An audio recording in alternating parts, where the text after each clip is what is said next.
Well, hello there. You're listening to The Free Phils with me, your host, Phil Wainwright. And of course, we will have two other Phils, as the name suggests. Joining me in the studio, we have former football manager and big personality, Big Phil Filson.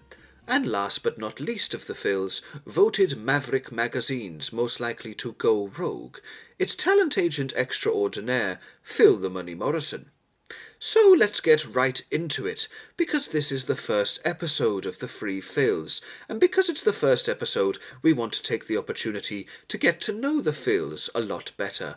And what better way is there to know a person other than knowing about everything they get up to in their boudoir? So, Phil the Money Morrison, please tell us about matters romantique. I don't even know what you mean, Phil Wainwright, but what are you talking about, matters romantique? You gonna have to be more clear with me now.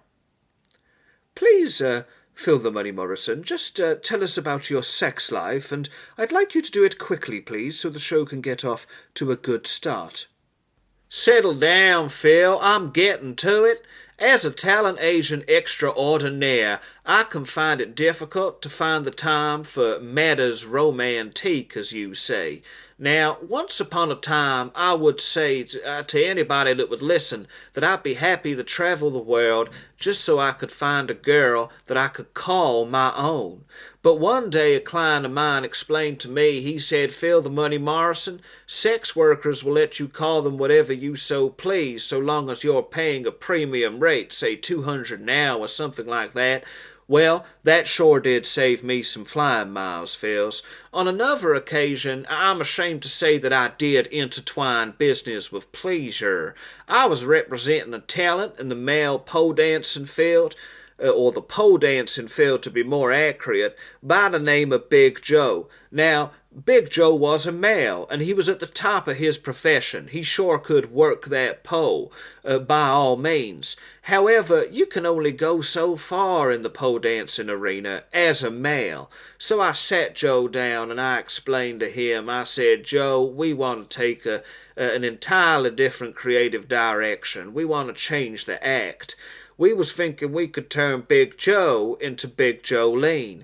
Now, at first, Big Joe was not overly keen on the creative direction that we wanted to take. He was talking some nonsense about not wanting to become a lady or something, but I really wasn't trying to hear it. There's money involved. It's time to be grown up about these things. It's no small thing to become a woman for the sake of the cash. And I explained that to him. I said, I will not represent you unless you have a sex change. He said, Phil the Money Morrison, I will become a she. I will have the operation. That's fine. Now, once, twice, 3 times, Big Joe became a lady. And I say 3 times because I was told it took 3 operations to hack down Big Joe's manfully sized penis. But the thing got done, I was told. And so, sure enough, I was quite taken with Big Jolene after the operation. I mean, she was a very beautiful lady. So, I took up with Big Jolene. We started dating a little bit. In fact, we got married and lived together for a year. But one day I came down the stairs and Big Jolene was sitting there looking real purty, sure enough. And as I came down the stairs, she said, Phil the Money Morrison, I want to go out dancing or something, you damn fool. I want to go out and experience life. I said, Big Jolene, I'll never stop you. Where you want to go? You know, I'm a busy talent agent extraordinaire, but I like to have fun as much as the next gentleman. So, where you want to go, Big Jolene? You just tell me, we'll go right there. You know where she wanted to go? She tell me she wanted to go to a cockfight. I said, a cockfight, Jolene? I mean, what would animal rights people say about this? I don't feel good about it. But I couldn't back down. I said I'd go anywhere she wanted to go, so I guess we're going to a cockfight. Get in the car, Jolene. So she got in the car, we started up, we moseyed down the highway, and as I'm driving along, Big Jolene turned around to me, she says, Phil the Money Morrison, stop this car, you damn fool. So sure enough, I stopped the car. When we got out of the car, I said, Big Jolene, this can't be where the cockfight's at. because we're in a damn field opposite the highway. I mean, no good cockfight's gonna happen here. Next thing I know, she whipped up her dress and revealed a manfully sized penis, and sure enough, I was in a cockfight. I was beaten black and blue with that thing. It had not been removed. I had been lied to. I was sure enough, I was mad, but I was tucking and rolling. I was getting beaten black and blue with that thing. Arms were broken. I managed to claw my way back into my motor vehicle, started the car, drove out of there. Windows were smashed as I was going. She was sort of slinging that thing at me. I was betrayed. I was beaten. I was in a cockfight for my life. But I got out of there. Now, I still represent Big Jolene, okay? But it did bring matters romantique, as you say, Phil Wainwright, to a cool. That just stopped there, really. I'd been assaulted, and I'd been lied to. But after that, we really, things got, well, I still represent her. She'll be performing at Chico's Strip Bar next week. And if you get there before 8:30, you can get 50% off of cheese fries. If you turn up after 8:30 asking for 50% off of your cheese fries, they'll tell you no. That's a tip from Phil the Money Morrison that you can take to the bank. Thank you, Phil the Money Morrison. What wonderful insight you offer into the life of a talent agent extraordinaire. Now, Big Phil Filson, we know that you've struggled with substance abuse issues over the years, and you were a very prominent football manager. This cannot have been easy for your long-suffering wife, Martha. Well, it sounds like you're taking her side already, Duck. I mean, what, are you in love with our Martha or something? That's weird you saying that, Duck. Okay, Big Phil Filson, I'm going to ask you to just compose yourself for a moment while we go to the phone lines. Of course I'm not in love with Martha. Caller number 1, you're live on the air with the Free Phils. What would you like to say? I was told I couldn't say my name, but I want to say my name. I'll have to stop you right there, caller number 1, because the producer will have told you not to say your name. Quite frankly, we don't have time for names. And this goes for people when they see me on the street as well. I'm a man of the people. I donate to charity, and I'm happy to sign an autograph. But I don't want to know your name or anything about you. There's no time for that. I'm an on-the-air personality. I don't want to know the name, for example, of your child's terminal disease. I don't have time. But I am a man of the people. Now that that's cleared up, caller number 1, no time for your name, but what would you like to say? Well, if I can't say my name, then I want to say this. Big Phil Filson is totally out of control. He keeps standing outside my house, outside my property, and there's all empty packets of drugs strewn everywhere. Some sort of powder in there. It seems like drugs to me, and I caught him sniffing my bike seat, and sometimes he'll knock on the door and run away and giggle like a little girl. It's really, really disconcerting. And when I called the police and asked them to help me, they said there's nothing they can do because Big Phil Filson's an outstanding member of the community and he used to manage a decent side. I don't know what that means. Why can't they fucking help me? I'm fucked off with it. He keeps sniffing my bike seat.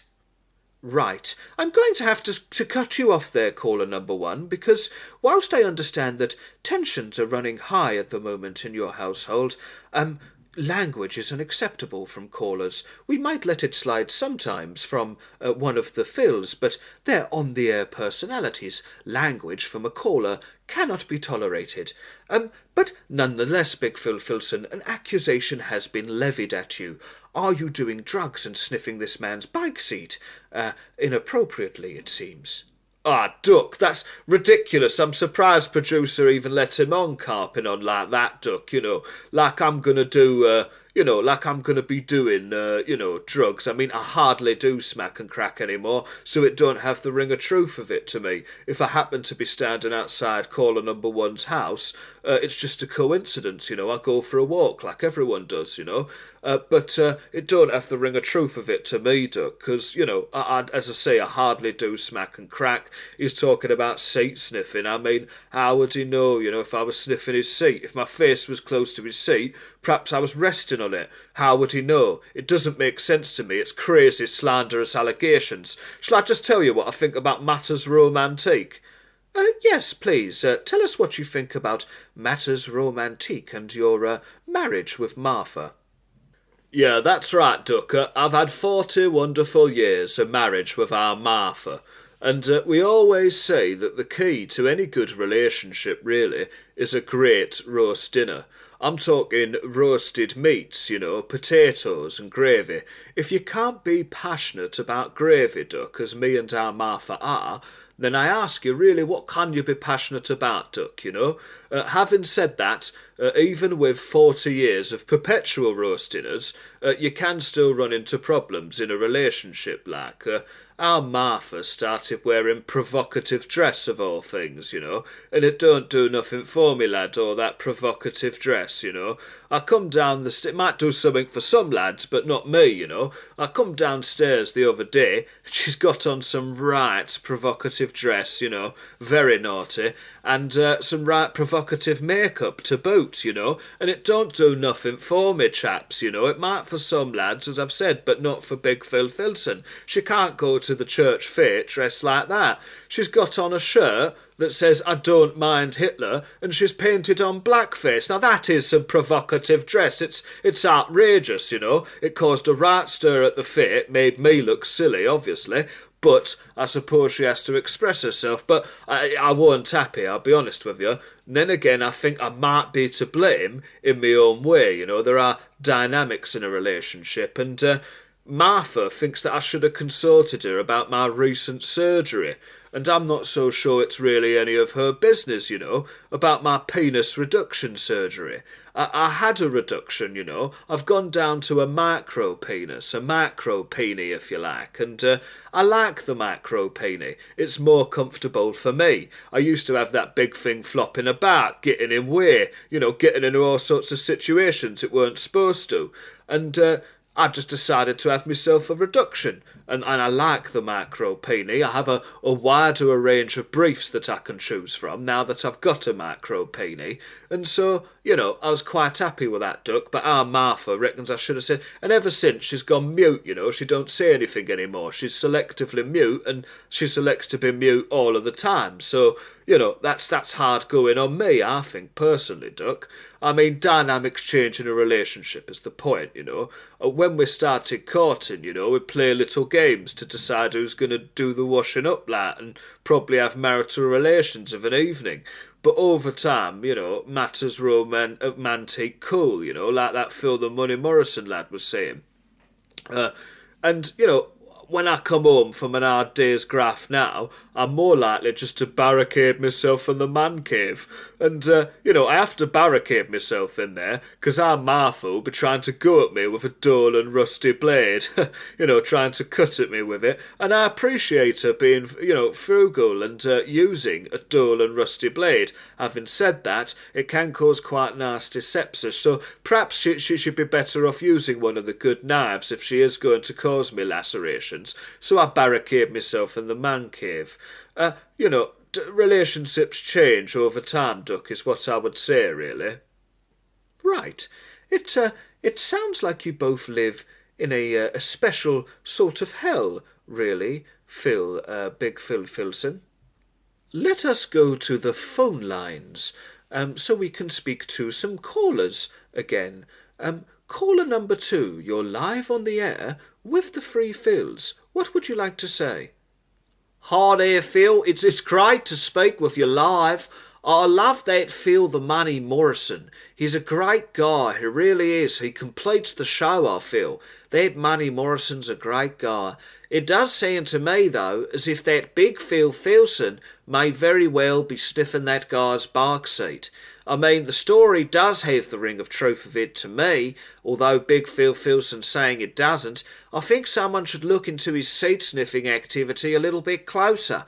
I mean, I've got a lot of respect for Big Phil Filson as a manager of football, but at the same time, he can't be sniffing civilian seats. That's not right.